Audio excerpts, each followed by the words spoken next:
കർത്തൃദിനം, ശ്രേഷ്ഠദിനം, ആരാധനക്കു വിശുദ്ധദിനം.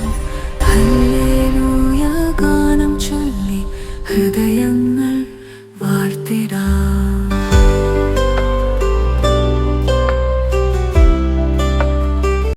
ത്രിയേക ദൈവത്തിൻ്റെ വലിയ തിരുനാമത്തിന് മഹത്വമുണ്ടായിരിക്കട്ടെ.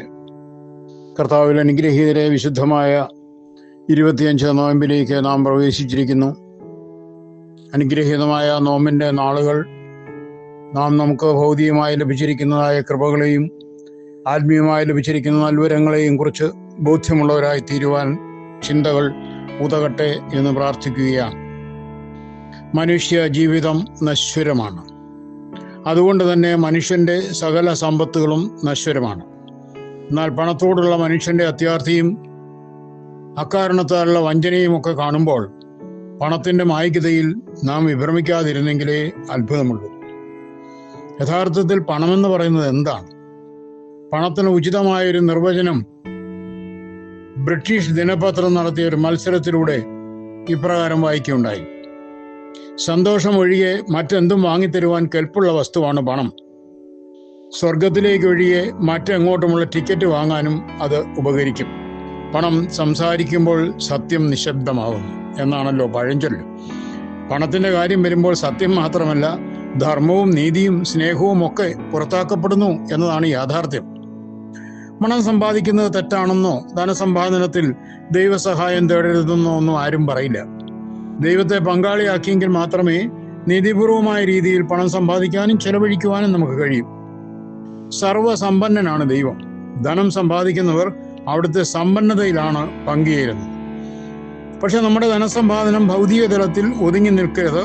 അവിടുത്തെ ആധ്യാത്മികമായ സമൃദ്ധിയിലും നാം പങ്കുപറ്റിയേ മതിയാവും. അല്ലെങ്കിൽ നമ്മുടെ ജീവിതത്തിന്റെ താളം തെറ്റും. ദൈവം കനിഞ്ഞു നൽകുന്ന പണം അവിടുന്ന് ആഗ്രഹിക്കുന്ന രീതിയിൽ നാം ചെലവഴിക്കുമ്പോൾ നമുക്ക് തീർച്ചയായും സന്തോഷമുണ്ടാവും. നമ്മുടെ സമ്പത്തിന്റെ നീതിപൂർവമായ വിനിയോഗം ഉറപ്പുവരുത്താനായാൽ സ്വർഗത്തിലേക്ക് പിന്നെ വേറെ ടിക്കറ്റും വാങ്ങേണ്ട എന്നെനിക്ക് തോന്നുന്നു. സമ്പത്തിന്റെ നീതിപൂർവമായ ഉപയോഗം എങ്ങനെയാണ് ഉറപ്പുവരുത്തുക? ലോകവും അതിലെ സമസ്ത സമ്പത്തും എല്ലാ മനുഷ്യർക്കും അവകാശപ്പെട്ടതാണെന്നും കായബലം കൊണ്ടോ കപടതന്ത്രം കൊണ്ടോ അത് സ്വരുക്കൂട്ടി വെക്കേണ്ടതല്ല എന്നും മനസ്സിലാക്കണം. പണം സത്യമാണ്, ഇത് എൻ്റെ മാത്രമല്ല എന്നുള്ള ചിന്ത ഉദാര മനസ്കതയിലേക്ക് നമ്മളെ കൊണ്ടുവന്ന് എത്തിക്കുന്നു. നമ്മോട് ചോദിക്കുന്നവർക്കും ഉപജീവന മാർഗം ഇല്ലാത്തവർക്കും നമ്മുടെ ധനത്തിൽ അവകാശമുണ്ടെന്നാണ് ഖുർആൻ പഠിപ്പിക്കുന്നത്. നീ ഉപയോഗിക്കുന്ന അപ്പം വിശക്കുന്നവന്റെ അപ്പമാണ്. നീ ധരിക്കാതെ മാറ്റിവെച്ചിരിക്കുന്ന വസ്ത്രം വസ്ത്രമില്ലാത്തവൻ അവകാശപ്പെട്ടതാണെന്ന് വിശുദ്ധനായ ബെസേലിയൂസും അദ്ദേഹത്തിന്റെ വാക്കുകളിൽ സമ്പത്തിന്റെ വിനിയോഗത്തെക്കുറിച്ചുള്ള ക്രൈസ്തവ ദർശനം അടങ്ങിയിരിക്കുന്നു. പണം നീതിപൂർവമായി ഉപയോഗിക്കുന്നവർക്ക് യേശു തമ്പുരാൻ സ്വർഗത്തിലേക്കുള്ള ടിക്കറ്റ് വാഗ്ദാനം ചെയ്തിരിക്കുന്നു.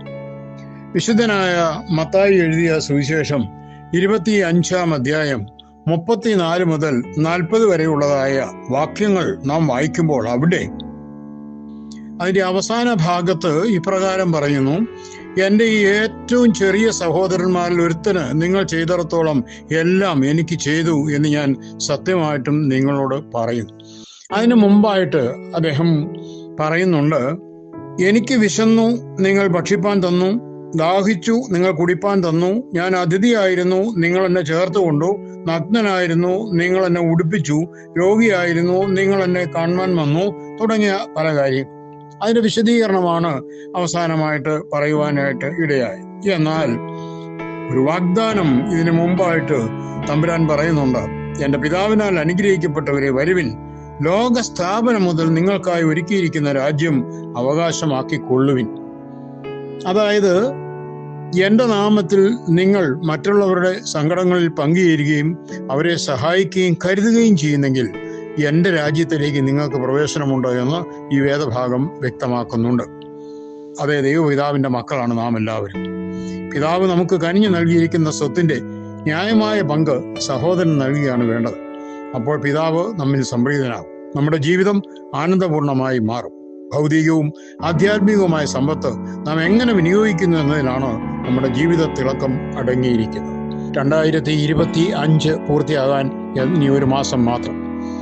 2025 നമുക്ക് ദൈവം തന്ന കൃപകളെ നാം എങ്ങനെ വിനിയോഗിച്ചു എന്ന് ചിന്തിച്ചുകൊണ്ട് അവിടെ എന്തെങ്കിലും പിഴവുകൾ പറ്റിയിട്ടുണ്ടെങ്കിൽ ആ പിഴവുകളെ നികത്തിക്കൊണ്ട് 2026 പ്രവേശിപ്പാൻ നമുക്ക് കഴിയണം.